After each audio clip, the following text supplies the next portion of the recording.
మీరు చెప్పండి, మీరు హార్ట్ఫుల్గా చెప్పండి. తెలంగాణ ఉద్యమ సమయంలో మీరు చాలా కీలకంగా పనిచేస్తున్నారు యూనివర్సిటీ వేదికగా. ఇదే దానం నాగేందర్ లాఠీలు పట్టుకొని తిరిగిండు. సో అట్లాంటి వ్యక్తులని మళ్ళీ కాంగ్రెస్ పార్టీలో కానీ అదే దానం నాగేందర్ మాకు దిగ్విజయ్ సింగ్ కూడా కల్పించిండు.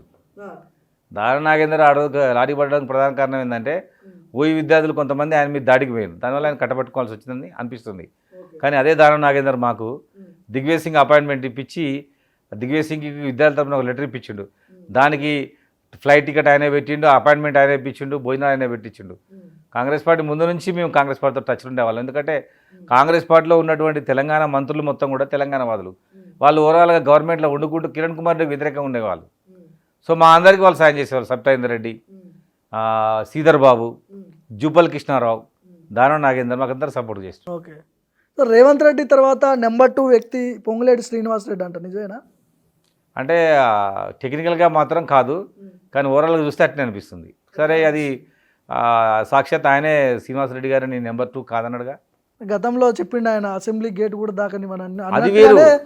ఆడ సీట్లో గెలిచిపించుకుంటూ మాట నిలబెట్టుకుండు, అంత గట్టిగా చెప్తున్నాడు. అంటే నేను ఆ రోజు ప్రెస్ మీట్లో ఉన్నా, అసెంబ్లీ గేట్కి వీళ్ళని ఎవరిని టీఆర్ఎస్ తాకని అన్నాడు. అది కరెక్టే అన్నట్టు మాట జరిగింది, వాస్తవం. అది చేసి చూపించిండు.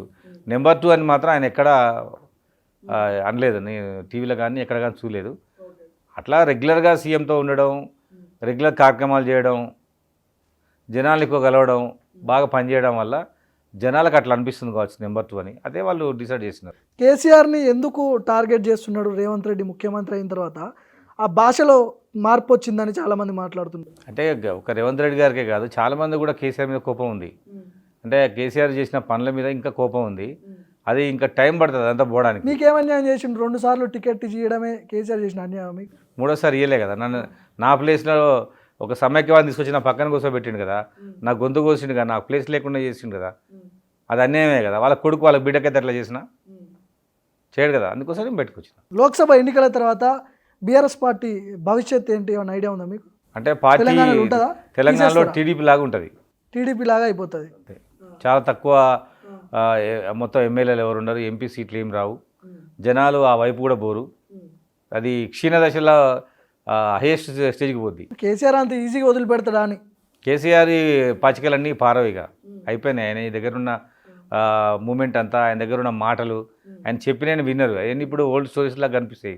పాచింతకాయ పచ్చడా 10,000 కోట్లు రెడీగా పెట్టుకున్నాడంట. డబ్బుతో కాదు కదా, డబ్బుతో కాదు. కేసీఆర్ని అసలు జనాలు నమ్మాలి కదా. ఎందుకంటే మొత్తం ఉద్యమకారులందరినీ పక్కకు పడేస్తే ఇప్పుడు మొత్తం ఎటోళ్ళటే పీకుతున్నారు. నువ్వు నాయకులను తయారు చేసుకోలేకపోయినావు. రెడీమేడ్గా ఎవరైతే ఎమ్మెల్యే ఉన్నారో వాళ్ళని తీసి పెట్టుకున్నావు. వాళ్ళకు నీ పరిస్థితి బాగాలేదు కాబట్టి మంచుకున్న కాడికి వాళ్ళు పోతున్నారు. మాలాంటి వాళ్ళని తయారు చేసుకోలేకపోయింది కదా. ఇప్పుడు మీ పార్టీలో ఏక్నాథ్ షిండేలు అంటున్నారు, బీఆర్ఎస్ పార్టీ వాళ్ళు అంటున్నారు ఏక్నాథ్ షిండేలు పుడతారు లోక్సభ ఎన్నికల తర్వాత, సేమ్ అదే జరగబోతుంది అంటున్నారు. లేదు, ఇప్పుడు ఆల్రెడీ 64 సీట్లు ఉన్నాయి, సిపిఐతో కలిపి 65 ఉన్నాయి. ఎంఐఎం కూడా కాంగ్రెస్కి సపోర్ట్ చేస్తుంది. 70 సీట్లు దాటిపోయినాయి కదా. అట్లా చేయాల్సిన అవసరం అంతా 30-40 ఎమ్మెల్యేలకి తీసుకొచ్చేంత శక్తి ఎవరికి ఉంది? అయినా తమ పార్టీని, తమ కోమం తమని నరుక్కోవాలని కష్టపడి వచ్చిన ఎమ్మెల్యేని అట్లా అనుకుంటారు. అది జరిగే పని కాదు. వీళ్ళు ఏంటంటే లేని వాళ్ళకి ఆలోచన కల్పించడం, ఇట్లా అవుతుంది అట్లా అవుతుందని జనాలకు అవాస్తవాలు చెప్పి ఆ ఓట్లనే ఏమన్నా తీసుకుందామని కన్ఫ్యూజన్లో. సో ఈ రెడ్ల పార్టీ అనే ముద్ర ఉంది కదా, దీన్ని మీరు ఎట్లా క్యాచ్ చేసుకుంటారు? అంటే మీకు పదవులు వస్తాయి అని ఇంకా ఎట్లా నమ్ముతున్నారు అంటున్నారు? అంటే ఒక పార్టీకి ఒక రాజకీయ లేకపోతే ఒక కుల పునాది ఉంటుంది. ఉదాహరణకు టీఆర్ఎస్ పార్టీ ఉంది, వెల్మ పునాది ఉంటుంది. ఒక బలమైన నేత, బలమైన దళిత నేత ఎవరున్నారు కాంగ్రెస్ పార్టీలో? బట్టి విక్రమార్క కాకుండా ఎవరున్నారు?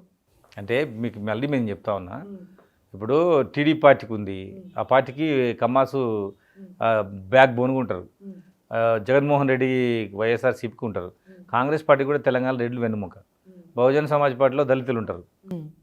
ఓకే, చూడండి ఈ పార్టీలో టీడీపీ పార్టీలో చంద్రబాబు నాయుడుకి మించిన నాయకుడు మనకి ఎట్లా కనిపిస్తాడు?